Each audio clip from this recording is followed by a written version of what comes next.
चुनाव से पहले अयोध्या विवाद एक बार फिर से सुर्खियों में आ चुका है।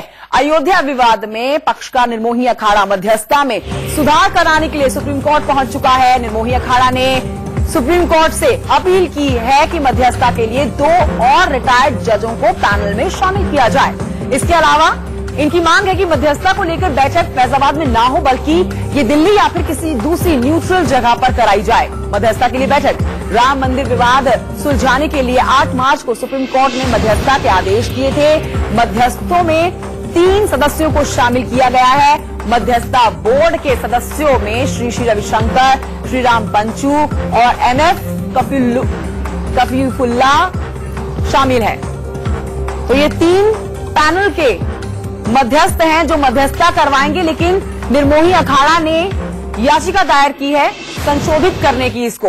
अब आपको वो याचिका हम दिखाते हैं जो निर्मोही अखाड़े ने सुप्रीम कोर्ट में दायर की है। इंडिया न्यूज के पास एक्सक्लूसिव ये आप देख सकते हैं याचिका जो निर्मोही अखाड़ा ने सुप्रीम कोर्ट में दाखिल की है, जिसमें उन्होंने संशोधित करने की इसको मांग की है। ये देखिए, उसी की तस्वीर आप देख रहे हैं।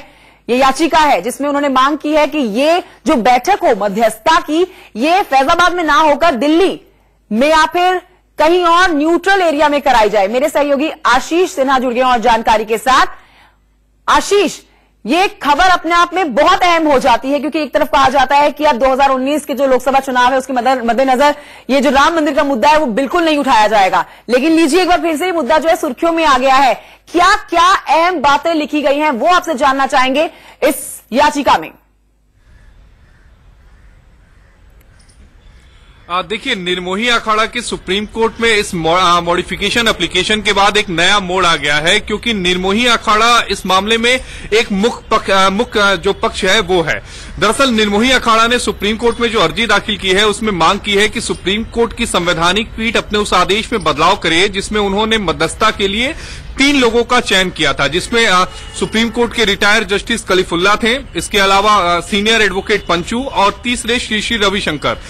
निर्मोही अखाड़ा ये कह रहा है अपनी एप्लीकेशन में कि तीनों जो हैं वो रिटायर्ड जजेस होने चाहिए। आपको ध्यान में होगा कि इससे पहले जब सुप्रीम कोर्ट ने मीडिएटर्स के नाम मांगे थे तब निर्मोही अखाड़ा की तरफ से 3 नाम दिए गए थे और तीनों ही सुप्रीम कोर्ट के रिटायर्ड जजेस के नाम थे।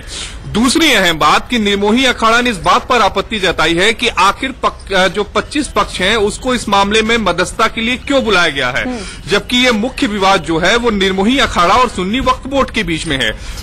निर्मोही अखाड़ा बार बार ये कहता रहा है कि हम बातचीत करने के लिए तो तैयार है, लेकिन बातचीत 1 to 1 होगी, यानी निर्मोही अखाड़ा और सुन्नी वक्फ बोर्ड के बीच में होगी और इसके बीच में कोई तीसरा पक्ष नहीं होगा।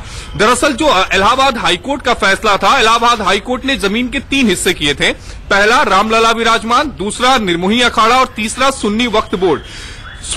निर्मोही अखाड़ा ये कहता है कि रामलला विराजमान की जो जमीन है दरअसल वो रामलला के कस्टोडियन है, इसलिए रामलला विराजमान इसमें कोई पार्टी नहीं है, लिहाजा वही मुख्य पार्टी है, वो और सुन्नी वक्फ बोर्ड। ठीक है, बहुत शुक्रिया आपका फैजाबाद की जानकारी हमें देने के लिए। तो मेरे सहयोगी आशीष हमें पूरे विस्तार से याचिका बता रहे थे कि क्या क्या महत्वपूर्ण बातें लिखी गई हैं, किस तरह से संशोधित करना चाहता है इसे निर्मोही अखाड़ा। वहीं आपको बताएं कि नेशनल कांग्रेस जो है उनके नेता फारूक अब्दुल्ला ने मोदी सरकार पर निशाना साधा और कहा कि अब कोई राम मंदिर की बात नहीं कर रहा है। बालाकोट स्ट्राइक से पहले मंदिर और सिर्फ मंदिर हो रहा था।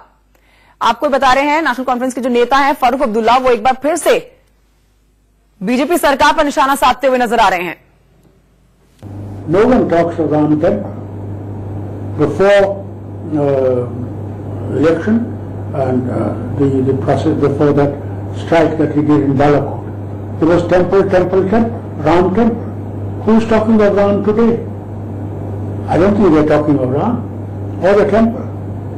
What they're selling to the people is that here is a man who is like Hanuman, that he can beat Pakistan anytime.